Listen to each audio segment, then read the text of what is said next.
The story of her visit. The two distant lovers converged in the city of the angels, and so they need not write their letters, but the details of their visit were told to me on numerous occasions, with variations so slight from one telling to the next that I could get an idea of what happened during those 10 days. When she arrived, they each experienced such happiness that all the troubles of the world melted away. The first 2 days were far and above the most joyous days of his life. They walked and talked and laughed. They cooked together and drank wine with two of his roommates and conversed late into the night. They held each other through the night as they slept and cuddled as they slowly awoke in the daylight.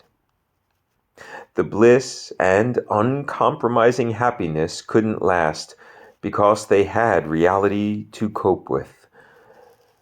He had spoken about that third day of 10 when he began to prompt her to prepare for a job search. That compelled them to a disagreement because she did not want to shatter the pleasure of those first 2 days. She wished only to continue in the bliss that came from avoiding reality. He wanted that too, he explained to her, but wanted to create larger pockets of it in reality by shaping reality to their demand. The abstract logic against the rampant emotional desire flared the disagreement into an argument, and she said some things that painted him in a bad light to her mind's eye.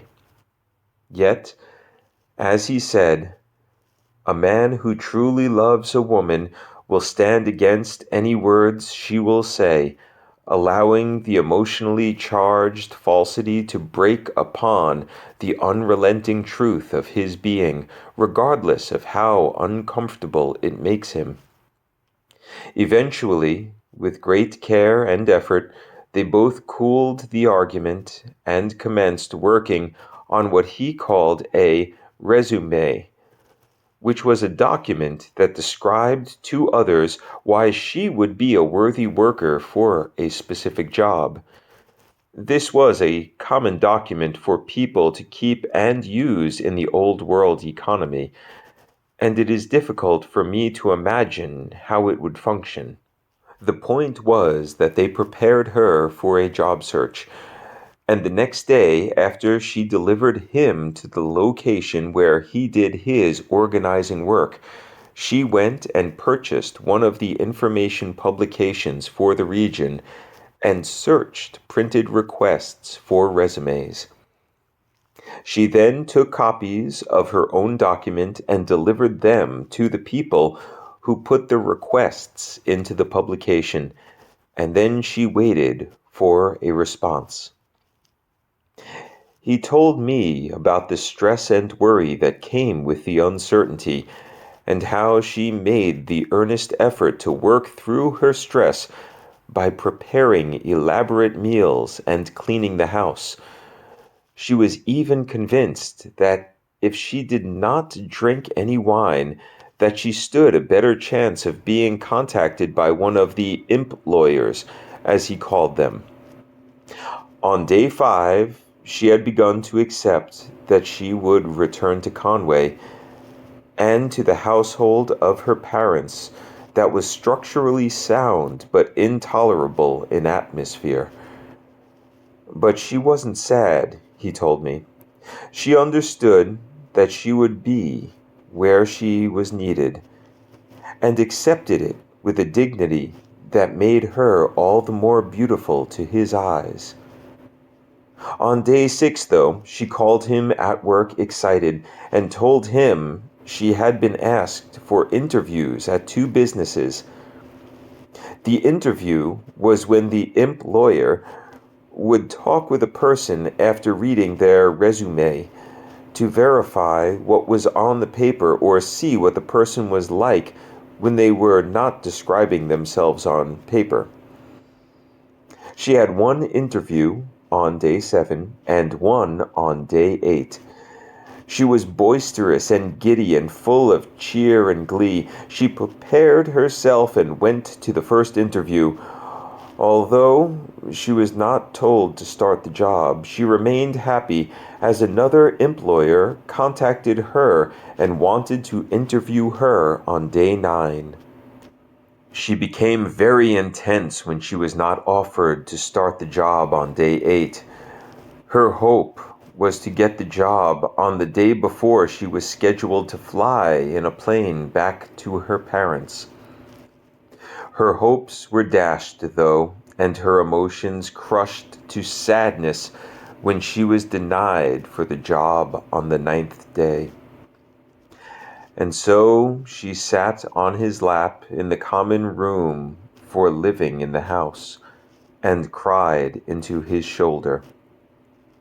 He explained to me that it wasn't that she was going back to her parents that made her sad, but it was that she had a glimpse of what her life could have been like, and then had it ripped away from her. It was that she felt like a failure because there were other people with resumes who were given the work to do at those places. He let her cry and softly touched her hair. His own heart broke at the sound of her sobs. But he had to be strong for her. He told her that it would be all right, and that she would go to school and work and take care of her mama, and that both he and she would save up money to bring her to him again, and she would try again. That he would write the letters and she would write the letters, and they would remain true to each other. They would be together even while she returned to her parents, and they would come back to each other's arms soon enough to stir their joy once more. Slowly, her sobs subsided, and they sat there in silence for what seemed like such a short amount of time. He loved her and did not want that moment to end. He told me many times that holding her and feeling as though he was protecting her and that she knew that she was more valuable than the entire world to him, that was the greatest of good feelings, and is what the humans were created to experience. All such moments, though, would not be savory if they were without end. One of his roommates finally asked them, breaking the spell of their silent embrace, if they would want to come to a local place where there was a stand-up comedy open mic. And from what I was told, open mic meant that anyone in the group of people could, after giving their name, take to the risen area of the stage and speak to everyone through a system that would electronically boost the volume of their voice. The idea was to say things that made people happy and laugh. Wanting her last night to be a happy one, he decided it would be the best for them to do. They washed their faces and changed their clothes in preparation of attending the event.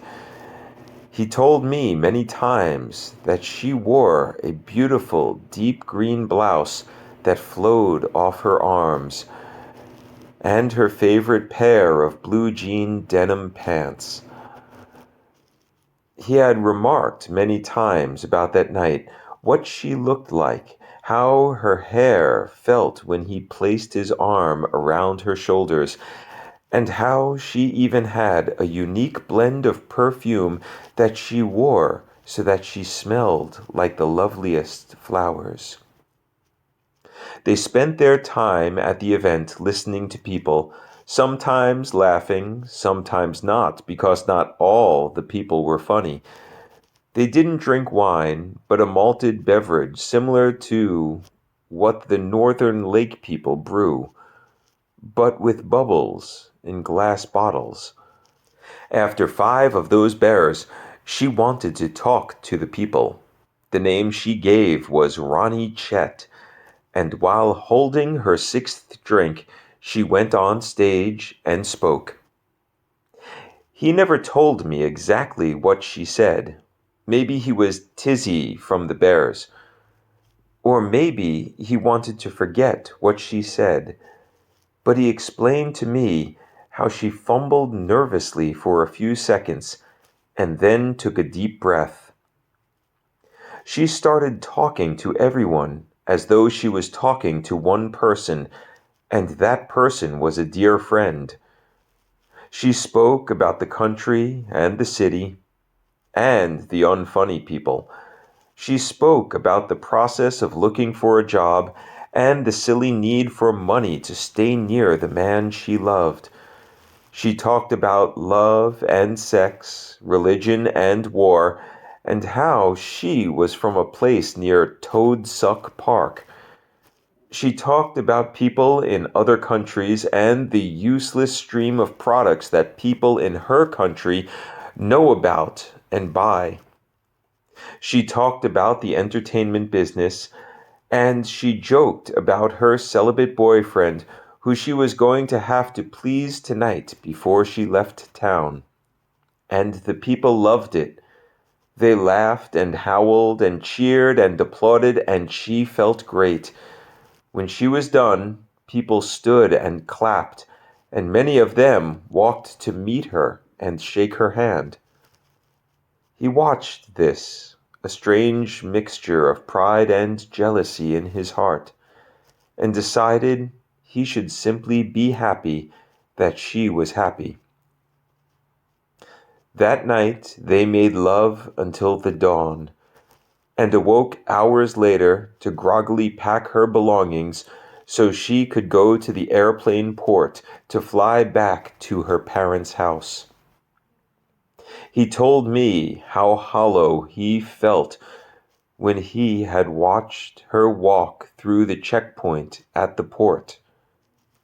Many times he elaborated on the sweet grief of separating from a loved one, knowing that there is a love present which is marked by the pain. Without love, the hurt at leaving would not be, and that made it a good pain. It gave a weight to tears that enlivened the one who cried them. He told me, though, that he knew then a sadness that was not touched with any joy.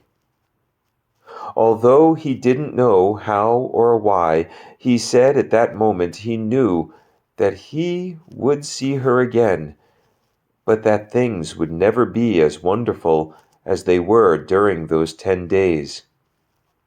He pointed out how even his work of sorting mails seemed like a glorious task while she was visiting, and the triumph of his life was that he could be the stability that brought her hope and joy. Yet he knew that such heights of pleasure between them would never be achieved again. The world he lived through had brought him a beautiful high point and tainted it with the haunting knowledge that it would never be reached again. The mark of valor, of true greatness, however, is not that he experienced a grand moment in life. Rather, it is that he continued onward through life after the experience. His path did change, but his intention and how he held true to love never did waver. And that says to me more about the value of the man than his material worth ever could.